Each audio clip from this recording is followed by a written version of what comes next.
Hello दोस्तों, स्वागत है आप सबका एक बार फिर से चैनल में। दोस्तों, हम इस वीडियो के माध्यम से इतिहास में प्राचीन इतिहास का है जो कि हम संपूर्ण रिवीजन यहाँ पर कर लेंगे। ठीक है, काफी कम समय में हम यहाँ पर रिवीजन करने वाले हैं। ठीक है, देखिए यहाँ पर आपको ये नहीं ध्यान देना है कि कौन सी चीज़ छूट रही है। जो चीज़ें हम पढ़ चुके हैं, जो चीज़ें हर एक एग्जाम में 100% आती हैं। ठीक है, अगर आप कोई भी एग्जाम दे रहे हैं तो ये चीज़ फिक्स ही है आना। तो आप देखिए उन उन चीज़ों पर आपकी गलती कम से कम होनी चाहिए, तो इसके लिए रिवीजन बहुत ज़्यादा इंपॉर्टेंट है। तो यहाँ पर देखिए हम साथ में रिवीजन कर रहे हैं। यदि आपको कोई भी कंफ्यूजन लगता है तो आप कमेंट बॉक्स में बताइए, तो आपको मैं उसका जरूर सोल्यूशन या उसका सुझाव आपको जरूर दे दूंगा। ठीक है, और चलिए हम स्टार्ट करते हैं। यदि आप चैनल पर पहली बार हैं तो चैनल को सब्सक्राइब जरूर कर लीजिएगा। इसी चैनल पर अभी आपको मैंने पिछली वीडियो आप देख लेंगे, आप प्लेलिस्ट में जाएंगे इसी चैनल के, तो वहां पर आप लोगों को जो हम लोगों ने पॉलिटी है उसका संपूर्ण रिवीजन कर लिया है, 1 घंटे के अंदर ही किया है। उस पर आप देख सकते हैं, आपकी संपूर्ण चीजें हैं कवर की। बाकी देखिए उस वीडियो को देखिएगा जहां पर आपको लगे कि ये चीज मुझे कंफ्यूजन है, तो आप किताब उठाइए और उसे अच्छे से कंप्लीट कर लीजिए। ठीक है, तो यहाँ पर चलिए हम स्टार्ट करते हैं प्राचीन इतिहास को। हम एक सेकंड, अब हम यहाँ पर प्राचीन इतिहास को जो कि हम स्टार्ट करने वाले हैं। ठीक, तो चलिए स्टार्ट करते हैं। यहाँ पर देखिए प्रागैतिहासिक काल, अब आपका आ गया यहाँ पर। हम लोग प्रागैतिहासिक काल में पहले हम देख लें तो देखिए इतिहास को 3 भागों में बांटा गया है। प्रागैतिहासिक काल, जो एंशियंट हिस्ट्री की बात हो रही है यहाँ पर, प्रागैतिहासिक काल में। इसके बाद आद्य ऐतिहासिक काल और आपका ऐतिहासिक काल में। प्रागैतिहासिक काल को भी देखिए 3 भागों में बांटा गया है। प्रागैतिहासिक काल में है जो हमें साक्ष्य उनके बारे में मिले ही नहीं है। ठीक है, ये चीज आपको ध्यान देना है। और जो साक्ष्य मिले हुए उसे ना हम पढ़ सकते हैं ना समझ सकते हैं। तो ये देखिए पूरा पसाड़ काल, मध्य पसाड़ काल, नौ पसाड़ काल है। ठीक है, और पूरा पसाड़ काल में भी आपके निम्न पूरा पसाड़ काल, मध्य पूरा पसाड़ काल और उच्च पूरा पसाड़ काल है। आद्य ऐतिहासिक काल में क्या है कि जिसके बारे में हम हमारे हमारे पास स्रोत भी हैं लेकिन हम उन्हें पढ़ नहीं पा रहे हैं। ठीक है, उनके लिए आज चीजें तो हमें दी हुई लेकिन उसके बारे में हम पढ़ नहीं पा रहे हैं, जैसे कि सिंधु घाटी सभ्यता है। ठीक है, और इसके बाद आपकी वैदिक सभ्यता में देखिए, वैदिक सभ्यता 2 भागों में थी, प्रारंभिक वैदिक काल और उत्तर वैदिक काल। प्रारंभिक वैदिक काल का समय काल क्या था, 1500 से बीसी से 1000 बीसी तक था, और उत्तर वैदिक काल का क्या था, 1000 बीसी से 600 बीसी तक था। ठीक, इसके बाद देखिए बात करते हैं हम तो इम्पोर्टेंट स्थल, मोस्ट इम्पोर्टेंट है। देखिए पूरा पसार काल से संबंधित स्थल है आपका भीमबेटका, जो कि रायसेन जिले में एमपी में है, जो जहां पर हमें भीमबेटका के गुफा चित्र मिले हुए हैं। मध्य पसार काल में आपके देखिए सराय नाहर राय और महादहा, यहाँ देखिए मानव के अस्थि पंजर के अवशेष मिले हैं। ठीक है, इसको देखिए चुपानी मांडो है आपका, ये मध्य पसार काल से ही संबंधित है। ये आपको स्थान याद रखना है कहाँ से संबंधित है।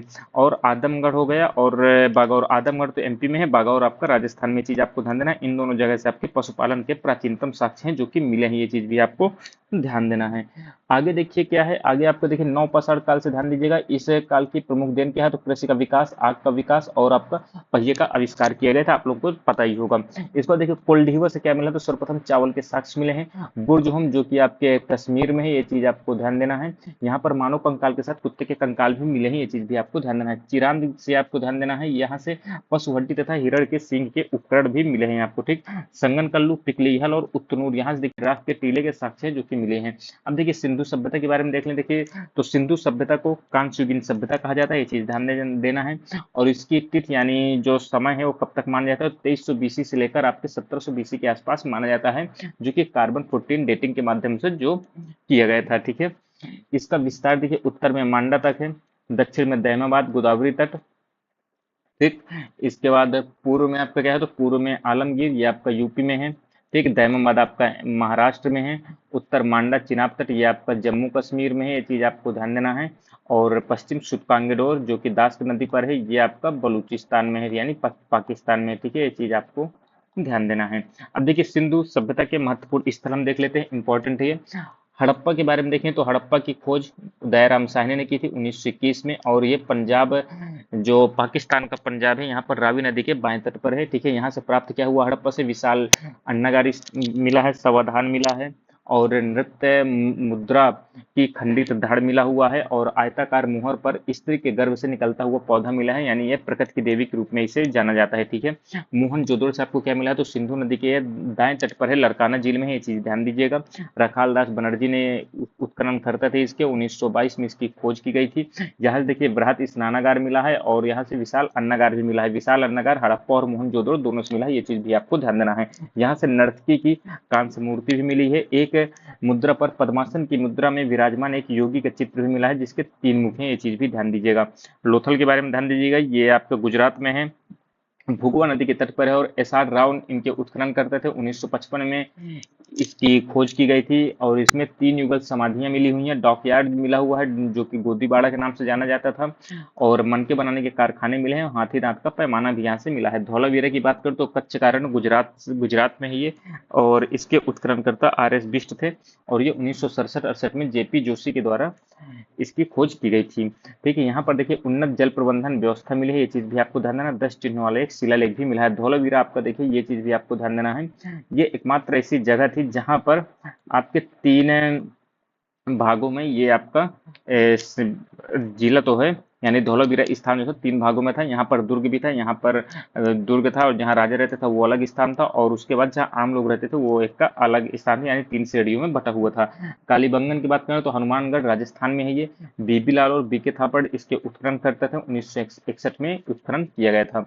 कच्ची ईंटों से बने भवन मिले हैं, जुते हुए खेत के साक्ष्य मिले हैं यहाँ से कालीबंगन से, भूकंप आने के साक्ष्य मिले हैं, और सभी घरों में कुएं भी यहाँ पर मिले हैं।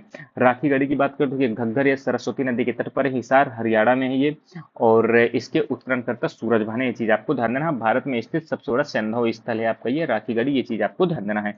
बनावली की बात करें, ये भी देखिए हरियाणा में है, आर एस बिष्ट हैं जो कि इसके उत्खनन करता थे। 1973-74 में इसकी खोज होती है।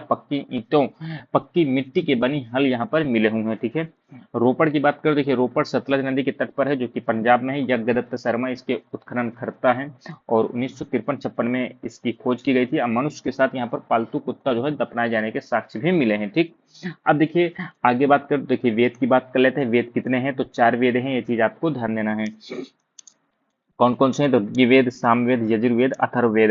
और देखिए ऋग्वेद, सामवेद, यजुर्वेद को वेदत्रयी कहा जाता है, ये चीज आपको ध्यान देना है। संकलन करता है इसके कौन है, महर्षि कृष्ण द्वैपायन है जो कि वेद व्यास जी है, उनके नाम जाना जाता है।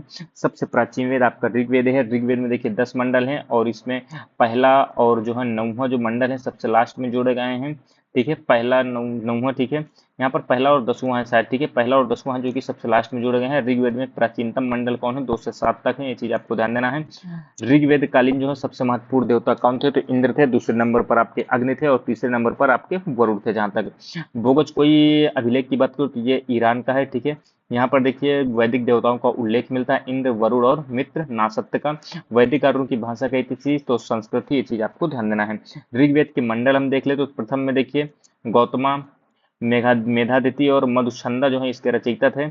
तृतीय आपको ध्यान देना है, तृतीय मंडल में विश्वामित्र इसके रचयिता थे, और गायत्री मंत्र का वर्णन मिलता है। इसको देखिए सप्तम में आपको ध्यान देना है, सातवां जो है वशिष्ठ ने लिखा है, और दशराग्य युद्ध का वर्णन मिलता है यहाँ पर।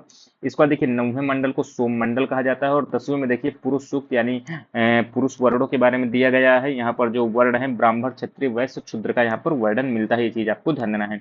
वैदिक साहित्य के विकास की बात करें, देखिए यहाँ पर ये चीज आपको ध्यान देना है। सबसे पहले संहिता आता है पहले नंबर पर, दूसरे में ब्राह्मण, तीसरे में आरण्यक, और चौथे में उपनिषद आता है, ये चीज आपको ध्यान देना है। संहिता में देखिए आपके यही वेद आ जाते हैं, ऋग्वेद, यजुर्वेद, सामवेद, अथर्ववेद। ब्राह्मण में आपके संहिता के भाष्य के रूप में लिखे गए ग्रंथ हैं। आरण्यक जो है ब्राह्मण ग्रंथों के परिशिष्ट हैं, और उपनिषद देखिए ये भारतीय दर्शन के स्रोत हैं जो कि माने जाते हैं। ठीक है, अब यहाँ पर वेद और उपवेद भी आपके यहाँ पर मिलान करने को पूछ लेता है, तो ऋग्वेद के आपको ध्यान देना है। ऋग्वेद का उपवेद क्या है, तो आयुर्वेद है, और इसको जो गायन इसका करते हैं, यानी इसको जो इसका यज्ञ वगैरह जो करवाते हैं ये होत्र कहलाते हैं, और इसमें ऋचाओं का संकलन है। यजुर्वेद की बात करें, देखिए यज्ञ कर्म से संबंधित है, और इसका जो गायन वगैरह जो काम करते हैं इसे अधर्वयु कहा जाता है, और धनुर्वेद इसका उपवेद है, ये चीज ध्यान दीजिएगा। सामवेद की बात करें तो देखिए गंधर्व वेद इसका उपवेद है, और ऋत्विक आपके उद्गाता हैं जो इसको गाते हैं, और इसमें गीतों का संकलन है। अथर्ववेद की बात करें देखिए शिल्प वेद है, और इसकी रचना ब्रह्म ने की थी, और इसमें तंत्र, मंत्र, रोग निवारक, आयुर्वेद वगैरह की इसी में ही उल्लेख है अथर्ववेद में, ये चीज भी आपको ध्यान देना है।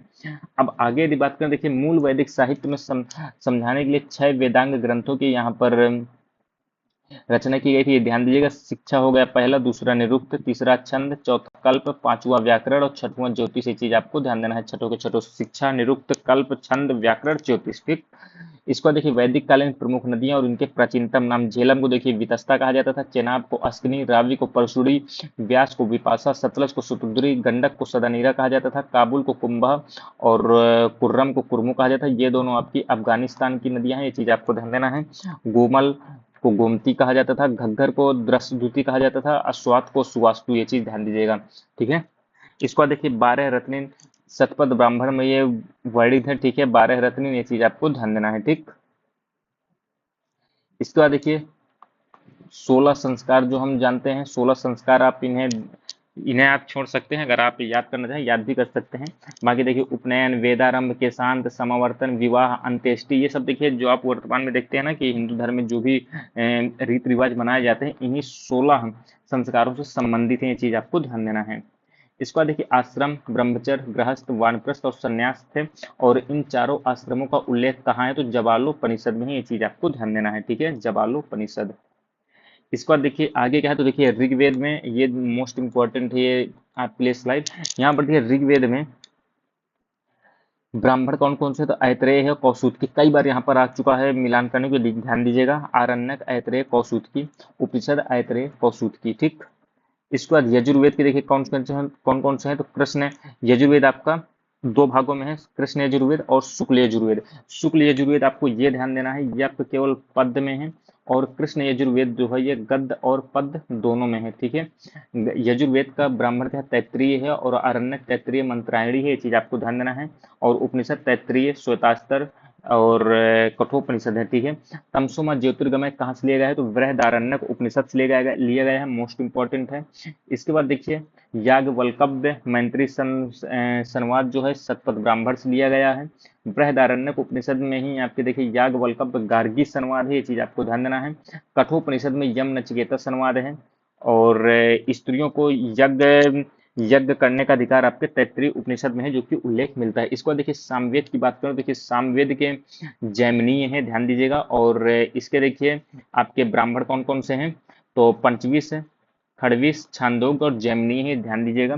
छांदोग्य उपनिषद जो है सबसे प्राचीन उपनिषद है, ये चीज आपको ध्यान देना है। सर्वप्रथम इसी उपनिषद में कृष्ण का उल्लेख मिलता है, किसमें, छांदोग्य उपनिषद में, ध्यान दीजिएगा। ठीक, ब्रह्मचर्य, गृहस्थ, वानप्रस्थ नामक 3 आश्रमों का उल्लेख कहाँ है, तो छांदोग्य उपनिषद में ही है। अथर्ववेद में देखिए इसका आपका उपनिषद क्या है, तो ये गोपथ है।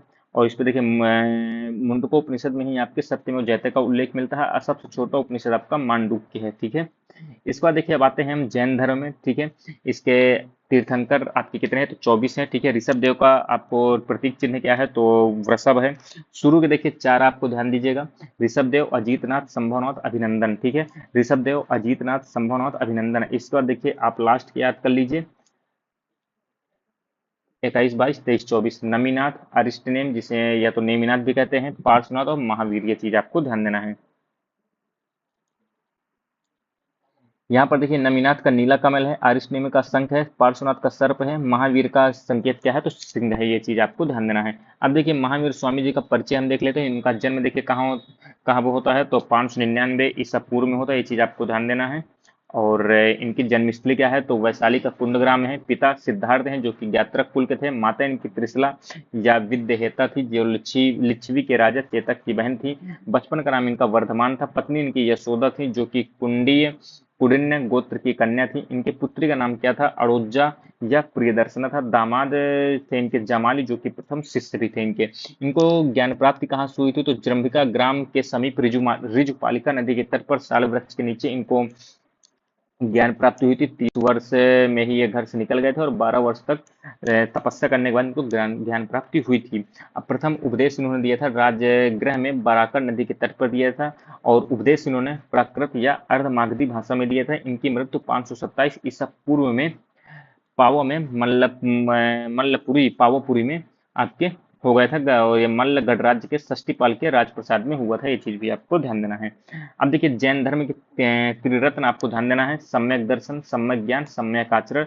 इसके बाद देखिए 5 महाव्रत हैं जो कि जैन धर्म से संबंधित है, सत्य, अहिंसा, अस्तेय, अपरिग्रह, ब्रह्मचर्य। ठीक है, ये चीज आपको ध्यान देना है। अस्तेय का मतलब होता है चोरी न करना। ठीक है, इसके बाद देखिए जैन संप्रदाय आपको 2 भागों में टूट जाता है। जैन संप्रदाय की 2 बैठक होती है। ये चीज आप पहला आपका पाटलिपुत्र में होता है, दूसरी वल्लभी में होता है। ये चीज आपको ध्यान देना है। और जैन धर्म देखिए श्वेतांबर और दिगंबर में टूट जाता है। श्वेतांबर क्या है, तो श्वेतांबर में सफेद कपड़े पहनते हैं और दिगंबर में नग्न अवस्था में रहते हैं। ठीक है, श्वेतांबर में जो है स्थूलभद्र के शिष्य शिष्य हैं आते हैं, और दिगंबर में आपके भद्रबाहु के हैं जो कि शिष्य आते हैं। चीज ध्यान दीजिएगा। और श्वेतांबर भी दो भागों में है, पुजेरा और ढुढिया। पुजेरा आपके डेरावासी होते हैं, ढुढिया आपके स्थानकवासी होते हैं। बुढ़िया ढुढिया देखिए स्थानकवासी यानी एक स्थान में रहते हैं। अब पुजेरा यानी डेरावासी, डेरा लेकर इधर उधर आपको घूमते रहते हैं। ठीक है, दिगंबर की बात करें, देखिए भद्रभाव की शिक्षा आपके कितने हैं, इनके 5 भाग थे, 20 पंथी, 13 पंथी, तारण पंथी, गुयाना पंथी, तोता पंथी। ध्यान दीजिएगा। जैन धर्म के विश्वास की बात करें, देखिए ईश्वर को मान्यता या नहीं देते हैं, आत्मा में विश्वास रखते हैं। ईश्वर में मान्यता नहीं है लेकिन आत्मा में विश्वास रखते हैं। पुनर्जन्म और कर्म में विश्वास रखते हैं। ये चीज ध्यान दीजिएगा। ये आपके देखिए कथन में क्वेश्चन पूछ लेता है, 2-3 कथन दे देगा, पूछ लेगा इनमें से कौन सा सही है या कौन सा गलत है। ये चीज आपको ध्यान देना है। वेदों को देखिए, वेदों को जो अपौरुषीय कहा गया था उसको इन्होंने स्वीकार नहीं किया है। यानी देखिए जो हिंदू धर्म में, वैदिक धर्म में इन्होंने बताया था कि वेद जो है अपौरुषीय है, यानी स्वयं भगवान ने लिखे, इंसानों के द्वारा ये लिखे नहीं गए हैं, तो इन्होंने इसे स्वीकार करने से मना कर दिया था। ये चीज आपको ध्यान देना है। अब देखिए जैन सांगीतियां मैंने आपको बताया कि पहली पाटलिपुत्र में, दूसरी वल्लभी में हुई थी। पहली आपकी स्थूलभद्र अध्यक्ष थे, दूसरे के देवर्धि गढ़ थे। ये चीज आपको ध्यान देना है। अब देखिए बौद्ध धर्म के प्रवर्तक कौन थे, गौतम बुद्ध थे। जन्म इनका 563 ईसा पूर्व में होता है। जन्मस्थली लुम्बिनी है। ठीक है, पिता शुद्धोधन है जो कि कपिल वस्तु के शाक्यगढ़ के प्रधान थे। माता इनकी माया देवी या महामाया थी जो कि कोली वंश थे से थी। बचपन का नाम इनका सिद्धार्थ था।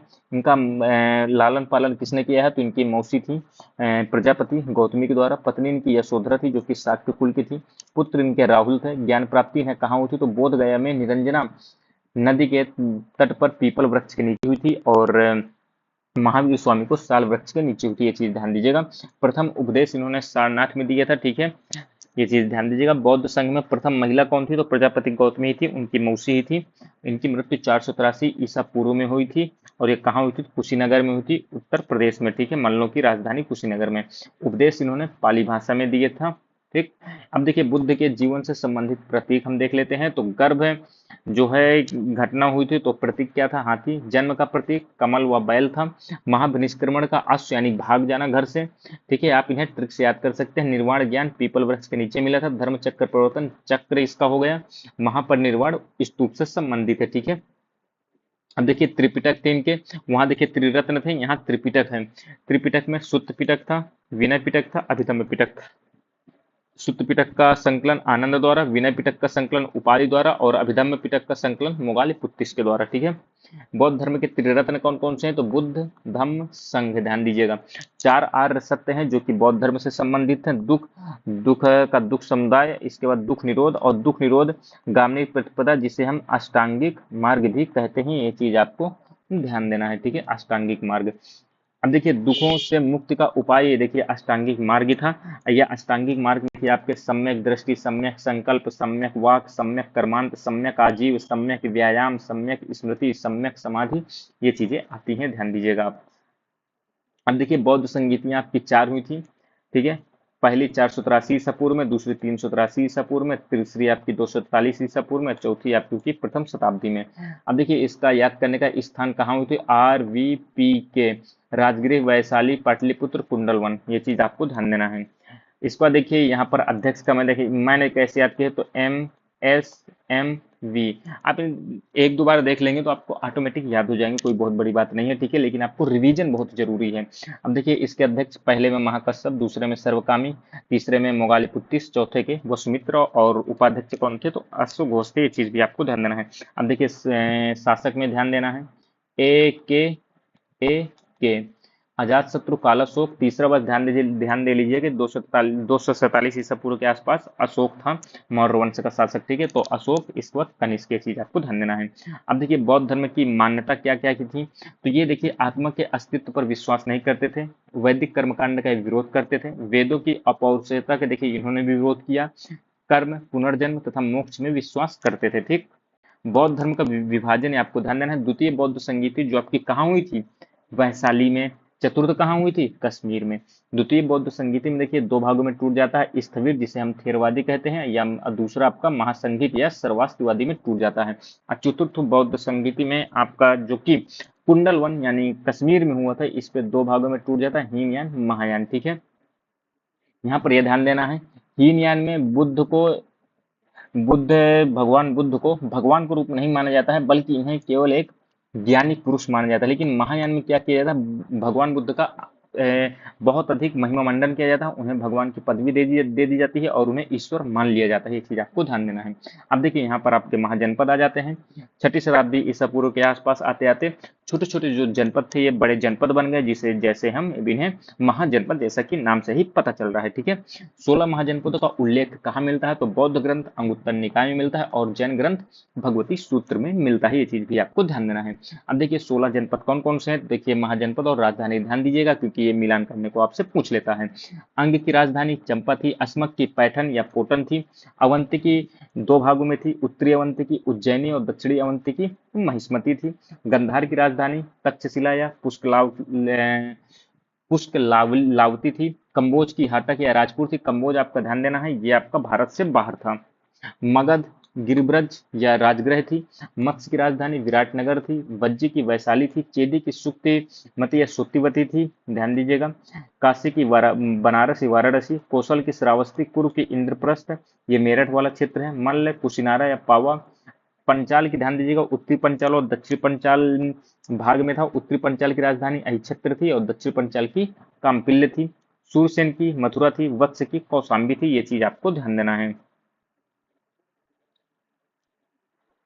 अब देखिए आगे हम यदि बात करें इस पर, यहाँ पर ये ध्यान दीजिएगा, अस्मक जो है ये एकमात्र ऐसी महाजनपद का एरिया था, यानी महाजनपद था जो कि दक्षिण भारत में था। ये आंध्र प्रदेश के आसपास का क्षेत्र था। ये चीज भी आपको ध्यान देना है।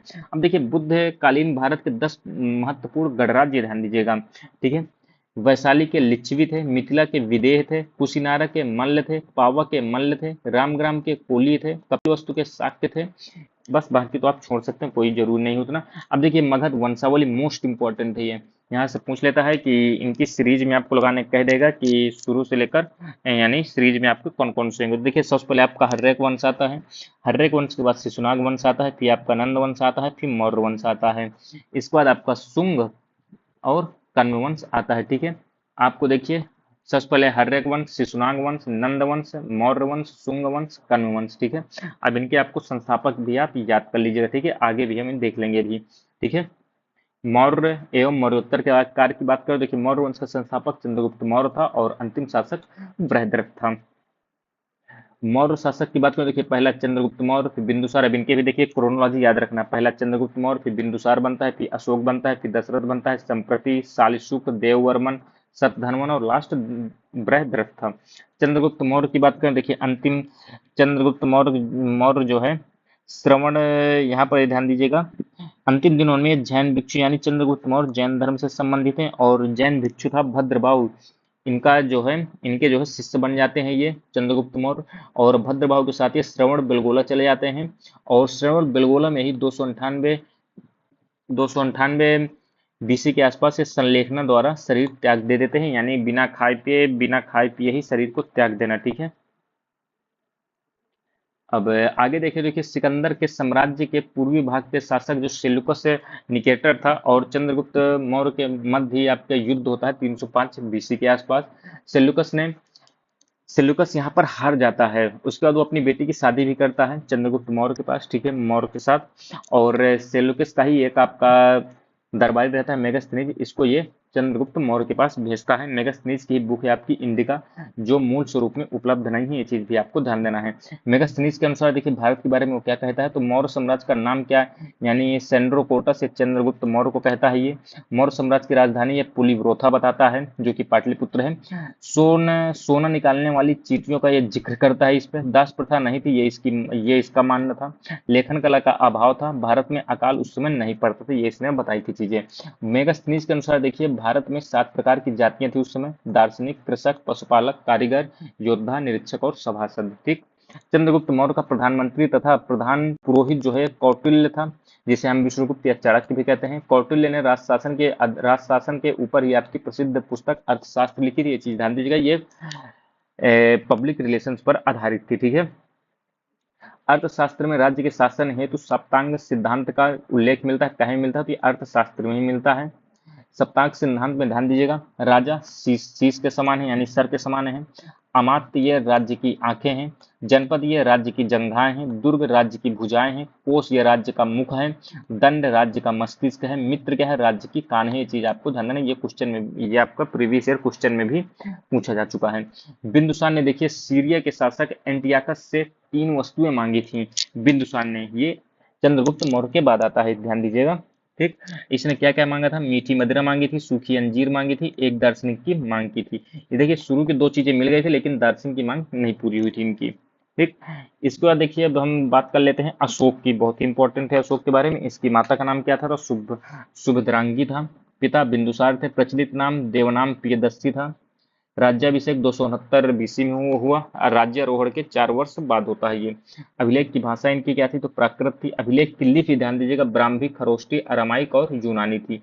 ये चीज आपको ध्यान देना है। देखिए खरोष्टी लिपि में आपके दो जो हैं खरोष्टी लिपि में थे, ये चीज आपको ध्यान देना है। एक सहबाज गढ़ी था और आपका आगे हम देखेंगे कौन सा है सहबाज गढ़ी, एक तो है ही, ठीक है। और ये अरामाइक के बारे में भी आपको जानकारी देंगे भी। अशोक नाम उल्लेख कई बार क्वेश्चन में आ चुका है। अशोक नाम का उल्लेख कहाँ कहाँ के जो है अभिलेख में है, तो देखिए मास्की, गुर्जरा, नेत्तूर, उदयगुलम अभिलेख में है जो कि अशोक नाम मिलता है इनका। ठीक, अब देखिए शिलालेख, अभिलेखों को तीन तीन भागों में विभाजित किया गया है, शिलालेख, स्तंभलेख और गुहलेख। शिलालेख देखिए दीर्घ शिलालेख और लघु शिलालेख में थे, और दीर्घ शिलालेख कुल संख्या 14 है जो कि 10 स्थानों से प्राप्त हैं। ठीक है, स्तंभ लेख ये आप देखेंगे 7 जगह, लौरिया राज, लौरिया नंदनगढ़, रामपुरवा, दिल्ली टोपरा, दिल्ली मेरठ, प्रयाग और शंकिसा। अब देखिए इस 14 दीर्घ शिलालेख जो है यहाँ पर ध्यान दीजिएगा, यहाँ पर पूछ लेता है पहले शिलालेख में क्या उल्लेख है, दूसरे में, तो ये ध्यान दीजिएगा जो जो मैं टिक लगाऊं वो आपके लिए महत्वपूर्ण है। जीव हत्या पर निषेध ये पहले में है। इसके बाद देखिए दूसरे में देखिए पशुओं की चिकित्सा और चोल पांड्य सत्ययुत केरल पुत्र ताम्रपर्णी यवन राजा एंटियोक और उनके पड़ोसी राज्यों का उल्लेख मिलता है, तो ये दूसरा है। इसके बाद आपको ध्यान देना है 8वां, अशोक द्वारा धम्म यात्राओं का आरंभ किया गया था। इसके बाद देखिए 9वें में धम्म मंगल सर्वश्रेष्ठ घोषित किया गया। 10वां धम्म नीति की श्रेष्ठता पर बल दिया गया। ये 12वां ध्यान दीजिएगा, 12वां शिलालेख धार्मिक सहिष्णुता पर बल। 13वां तो मोस्ट इंपॉर्टेंट है, कलिंग विजय का वर्णन किया जाता है और इसी में ही आपके 5 यवन राजाओं का भी उल्लेख मिलता है, चोल पांड्य सत्ययुत केरलपुत्र ताम्रपर्णी का। ठीक है, ये चीज आपको ध्यान देना है। और 14 दीर्घ शिलालेख ध्यान दीजिएगा, तो गिरनार आपका जूनागढ़ गुजरात में है। शहबाजगढ़ी ध्यान दीजिएगा, पेशावर पाकिस्तान में है। धौली पूरी उड़ीसा में है। जौगढ़ उड़ीसा में है। कालसी देहरादून उत्तराखंड में है। सोपारा ठाणे महाराष्ट्र में है। मानसेहरा आपके पाकिस्तान में है। एरागुड़ी कुर्नूल आंध्र प्रदेश में है। कंधार आपके अफगानिस्तान में है। सन्नती आपके गुलबर्गा कर्नाटक में है। ये चीज आपको ध्यान देना है। अब देखिए 13वें शिलालेख में जो वर्णित 5 यवन राजा हैं इनके ध्यान दीजिएगा। मिस्र का राजा कौन था उस समय, तो टॉल्फी फिलाडेल्फस द्वितीय था जिसे तुर्मे नाम से भी जाना जाता है। इसके बाद एपिरस का राजा कौन था, तो अलेक्जेंडर जिसे अलिक सुंदर भी कहते हैं। साइरिन का राजा मैगस या मग था। मेसिडोनिया का राजा कौन था, तो एंटीगोनस गोनार्ड्स था जिसे हम अंतकिन भी कहते हैं। सीरिया का राजा एंटियोकस द्वितीय जिसे अंतियोग भी कहते हैं। ठीक, अब देखिए मौर्य प्रशासन की इकाई देखें तो देखिए मौर्य प्रशासन की इकाई हम नीचे से ऊपर देख रहे हैं, तो सबसे छोटी इकाई ग्राम है। इसके बाद संग्रहण है, खारवटिक, द्रोणमुख, स्थानिक, आहार, ये विषय, मंडल, प्रांत। ठीक, ग्राम, संग्रहण, खारवाटिक, द्रोणमुख। ग्राम, संग्रहण, खारवाटिक, द्रोणमुख, स्थानीय, आहार, प्रांत। खरवाटिक ध्यान दीजिएगा 200 ग्रामों का समूह है। संग्रहण आपका 10 ग्रामों का समूह है। महत्वपूर्ण पदाधिकारी देख लेते हैं, तो देखिए सीता अध्यक्ष है, ध्यान दीजिएगा। कृषि विभाग का अध्यक्ष था। इसके बाद देखिए ध्यान दीजिएगा विविध अध्यक्ष, ये चारागाहों या पशु सुरक्षा अध्यक्ष था। इसके बाद देखिए पौतवा अध्यक्ष मौत माप तौल विभाग का ये प्रमुख था। और लक्षणाध्यक्ष ध्यान दीजिएगा टकसाल का अध्यक्ष था। अकराध्यक्ष ये आपका खान विभाग का अध्यक्ष था। ये चीज आपको ध्यान देना है। अब देखिए प्रधान, इसमें देखिए केंद्रीय प्रशासन में आपकी देखिए 18 इनकी संख्या थी। ठीक है, ये चीज आपको ध्यान देना है। और इस पे देखिए प्रधानमंत्री को पुरोहित कहा जाता था। युवराज जो है राजा का उत्तराधिकारी होता था। समाहर्ता ध्यान दीजिएगा राजस्व मंत्री होता था। सन्निधाता या कोषाध्यक्ष होता था। सेनापति तो सैन्य मंत्री हो गया। इसके बाद दंडपाल ये सैन्य संसाधन एकत्र करने वाला था। अंतपाल ये सीमांत प्रदेशों के दुर्गों की देखभाल करने वाला प्रमुख होता था। कर्मांतिक इसे हम उद्योग मंत्री कहते हैं। इसके बाद और क्या महत्वपूर्ण है आपके लिए, और 8वीं की ये तो देखिए वन विभाग का प्रमुख हो गया। नायक ये आपका सेना का संचालन करता हो गया। अब देखिए प्रमुख कर उन्होंने क्या क्या लगाए थे, तो भाग ये एक भूमि कर था, बलि एक धार्मिक उपकर था। बलि देखिए जब सिंधु वैदिक एज के समय बलि जो है ये स्वेच्छा से दिया जाता था, लेकिन अब आते आते ये धार्मिक उपकर एक प्रकार का कंपलसरी टैक्स बन गया था।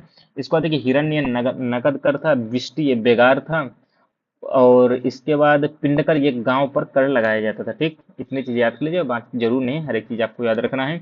गुजरात को देखिए गिरनार में स्थित जो सुदर्शन झील है इसका निर्माण, ये चीज आपको ध्यान देना है। ये सबसे पहले देखिए पुष्यगुप्त कराता है जो कि चंद्रगुप्त मौर्य के समय के सेनापति था। इसके बाद अशोक के समय में तुषास्प कराता है, रुद्रदामन के समय में सुविशाख कराता है, और स्कंदगुप्त के समय में चक्र पालित कराता है। ये चीज आपको ध्यान देना है। अब देख लिए हम संगम युग को देख लेते हैं, इंपॉर्टेंट है संगम युग। ये देखिए तमिल क्षेत्र के 3 राज्य चोल चेर और पांड्य का यह शासन माना जाता है, ये चीज आपको ध्यान देना है। और यहाँ पर देखिए 3 आपके संगम होते हैं, प्रथम मदुरई में होता है, दूसरा कपाटपुरम में, तीसरा आपका मदुरई में होता है। ठीक, प्रशासनिक विभाजन की बात करें, देखिए प्रशासनिक विभाजन की बात करें तो देखिए ग्राम सभा इस देखिए सबसे छोटी इकाई थी। इसके बाद इससे बड़ी कुर्रम थी जो कि एक ग्राम संघ से संबंधित थी। तीसरा आपका नाडू था जिसे जिला कहते थे, और चौथा कोट्टम या वलनाडु था, ये कमिश्नरी होता था। और लास्ट में आपका मंडलम जिसे हम प्रांत नाम से भी जानते हैं। महत्वपूर्ण ग्रंथ व लेखक की बात करें, देखिए शिला पादिक्रम किसने लिखी है, तो इलांगो आदिगल ने लिखी है। मणि मैखले किसने लिखी है, तो सत्यनारायण ने लिखी है। जीवक चिंतामणि ये तिरुतक्कदेवर ने लिखी है। तोलकप्पियम किसने लिखी है, तोलकपियर ने लिखी है। कुरल किसने लिखी है, तिरुवल्लुवर ने लिखी है। ये चीज आपको ध्यान देना है। अब देखिए गुप्त वंश के बारे में देख लेते हैं, तो गुप्त वंश के बारे में देखिए प्रमुख शासक पहले देख लीजिएगा, तो श्रीगुप्त हो गया, घटोत्कच हो गया, चंद्रगुप्त प्रथम मोस्ट इंपॉर्टेंट है, समुद्रगुप्त, इसके बाद देखिए चंद्रगुप्त द्वितीय इंपॉर्टेंट है, कुमारगुप्त प्रथम हो गया, स्कंदगुप्त, और लास्ट आपका विष्णुगुप्त है। ठीक, चंद्रगुप्त प्रथम की बात करें, देखिए सोने का सिक्का जारी करने वाला प्रथम गुप्त शासक था, और इसने देखिए गुप्त संवत की भी शुरुआत की थी 319 ईस्वी में। ठीक है, इसके बाद देखिए समुद्रगुप्त की बात कर लेते हैं, तो इसने देखिए हरिशेर की प्रयाग प्रशस्ति में समुद्रगुप्त के विजयों का उल्लेख मिलता है हरिशेर की प्रयाग प्रशस्ति अभिलेख में। अश्वमेध यज्ञ इसने स्टार्ट कराया था समुद्रगुप्त ने। अश्वमेध प्रकार के सोने के सिक्के जारी किए थे, और इसको उपाधि क्या दी मिली है, तो भारत का नेपोलियन इसे कहा जाता था। किसने कहा था, तो विंसेंट स्मिथ ने कहा था। चंद्रगुप्त द्वितीय की बात करें, देखिए इसने विक्रमादित्य की उपाधि धारण की थी। समकालीन चीनी यात्री कौन था, तो चंद्रगुप्त द्वितीय के समय में फायान था। और हर्षवर्धन के समय में कौन था, तो ये ध्यान दीजिएगा हुएनसांग था। और मेगास्थनीज ये आपका किसके समय था, तो ये चंद्रगुप्त मौर्य के समय था। ठीक है, जो कि मौर्य वंश से संबंधित है। चंद्रगुप्त द्वितीय ध्यान दीजिएगा ये गुप्त वंश से संबंधित है। चंद्रगुप्त द्वितीय से संबंध किसका है, तो मेहरौली स्तंभ लेख का है। और रजत रजत सिक्का जारी करने वाले प्रथम गुप्त शासक था। सोने के सिक्के जारी करने वाला कौन था, तो ध्यान दीजिएगा चंद्रगुप्त प्रथम था। इसके बाद देखिए चंद्रगुप्त द्वितीय की बात कर लेते हैं, तो इसके समय में नवरत्न ध्यान दीजिएगा मोस्ट इंपॉर्टेंट है। इसके नवरत्नों की बात कर लेते हैं, तो वररुचि व्याकरण से संबंधित है, कालिदास ये लेखक थे, धन्वंतरी चिकित्सक थे, शंकु वास्तुकार थे, वराह मिहिर खगोल विज्ञानी और ज्योतिषी थे, घटकरपर ये कूटनीतिज्ञ थे, बेताल भट्ट ये जादूगर थे, अमर सिंह ये कोशकार थे, और छपड़क ये कौन थे, तो फलित ज्योतिषी थे। ये चीज आपको ध्यान देना है।